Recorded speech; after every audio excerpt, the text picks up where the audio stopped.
लेकिन आपको लगता है कि आरएसएस अपना उद्देश्य पूरा नहीं कर पा रही, उसमें कहीं कमी रह जा रही है, इसीलिए एक दूसरे संगठन की जरूरत पड़ी?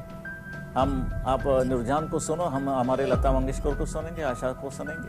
अच्छा, आपने एक बार कहा था कि अगर आपको कोई हाथ लगाएगा तो पूरी कौम को साफ कर दिया जाएगा। तो एक अयोध्या, काशी और मथुरा, बाकी कुछ नहीं चाहिए। मुसलमानों की एक और बात से तकलीफ हुई जब बाबरी मस्जिद गिरने के बाद आपने कहा कि इसे मैंने गिरवाया। मैं ना पैसा खाता हूँ ना अनाज खाता हूँ, मैं गालियाँ ज्यादा खाता हूँ। Press the bell icon on the YouTube app and never miss another update. आप इतना फिट कैसे रहते हैं? मैं ना पैसा खाता हूँ ना अनाज खाता हूँ, मैं गालियाँ ज्यादा खाता हूँ, तो फिट रहता हूँ। लेकिन आपको लगता है कि आरएसएस अपना उद्देश्य पूरा नहीं कर पा रही, उसमें कहीं कमी रह जा रही है, इसीलिए एक दूसरे संगठन की जरूरत पड़ी? मेरे में और आरएसएस में एक ही फ़र्क है, जैसे कि शिवसेना और आरएसएस में, कि मैं हिंदुओं में मिलिटेंसी चाहता हूँ, आनी चाहिए। ये लाठी काठी की बात नहीं हो सकती। यानी कि देश के हित के बारे में मैं बोल रहा हूँ, कोई दंगा फसाद करने का सवाल नहीं है, मगर देश की कोई हिफाजत होनी चाहिए, तो मैं हमेशा आगे का देखता हूँ। तो आगे मुझे ऐसा लगता है कि एक कोई यादव युद्ध आने वाला है, आएगा ही आएगा, सिविल वॉर। नहीं, सिविल वार का नतीजा क्या होगा?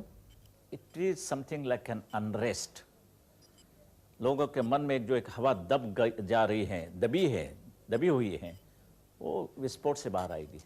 अच्छा, आपने एक बार कहा था कि अगर आपको कोई हाथ लगाएगा तो पूरी कौम को साफ कर दिया जाएगा, इससे क्या मतलब था?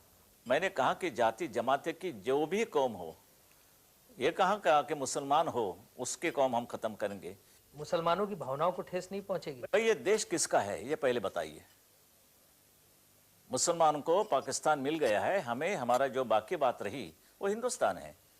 यहाँ के कोई कानून होते हैं, और क्या हम नहीं चले उस कानून के रास्ते से?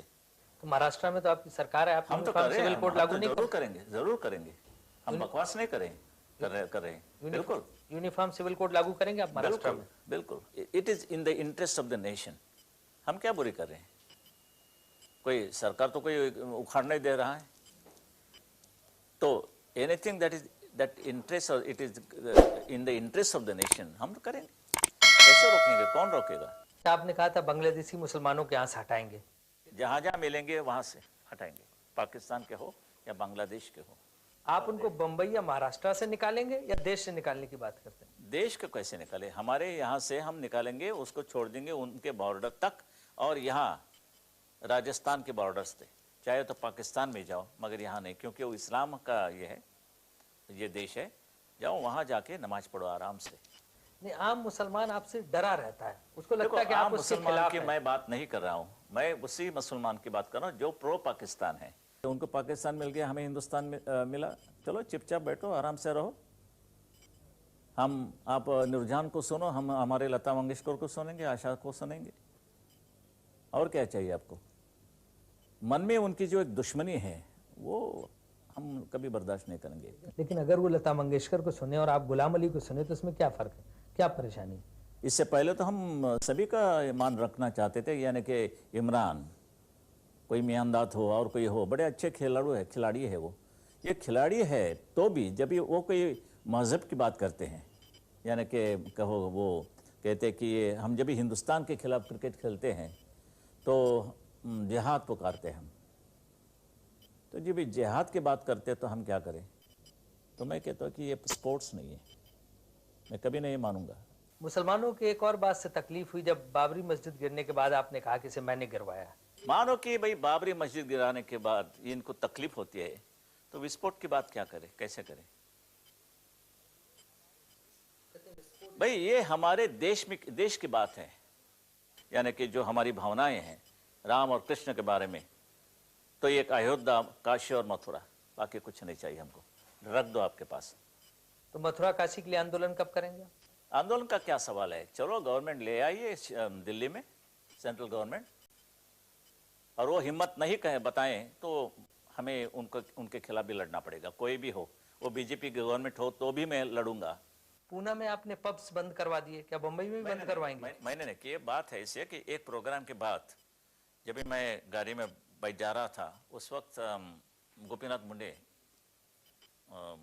मुझे मिला। उन्होंने कहा कि बाला साहब अभी एक ऐसी खबर आई है कि यहाँ एक कोई पब्स चलते हैं और वहाँ यानी कि ये जवान लड़के और लड़कियाँ नंगे नाच करते हैं, सिगरेट ये करते पीते हैं, ये वो गर्द की होती है ब्राउन शुगर की पता नहीं। मैंने जब ये देखा कि ये हमारी संस्कृति नहीं है, मेरे देश के खिलाफ है, देश के संस्कृति के खिलाफ, और मैं नहीं चाहता कि हमारे देश में कोई हिप्पी पैदा हो जाए। तो मैंने कहा कि ये आपके कोई निश्चित खबर हो, इंफॉर्मेशन हो तो बैन कर दो ये पब को। पीने पिलाने से तो कोई परहेज नहीं ना सरकार को। हम कोई विनोबा भावे और मोरारजी देसाई नहीं है। आप भी बियर पीते हैं? सर आदमी को कुछ ना कुछ तो ऐसी हैबिट होनी चाहिए कि लोग उनको कहेंगे कि आदमी है। मुझे वो लोग पसंद नहीं आते, बड़े बदमाश होते हैं। क्या आप सिगरेट पीते हैं? नहीं नहीं मैं पीता नहीं। क्या आप शराब? नहीं नहीं मैं नहीं शराब। कोई आप पान भी? नहीं नहीं मैं पान नहीं खाता हूँ। ये सुपारी? नहीं सुपारी। साला क्यों जिंदा रहते हैं आप लोग? देखो हर एक आदमी में कोई अच्छी बातें होती है, बुरी बातें होती है, तो कई मेरे में भी होगी, मेरी कोई अच्छी बातें होगी, मेरे में लगता है होगी, तो एक्सेप्ट करो या रिजेक्ट करो, बुरी तो छोड़ दीजिए।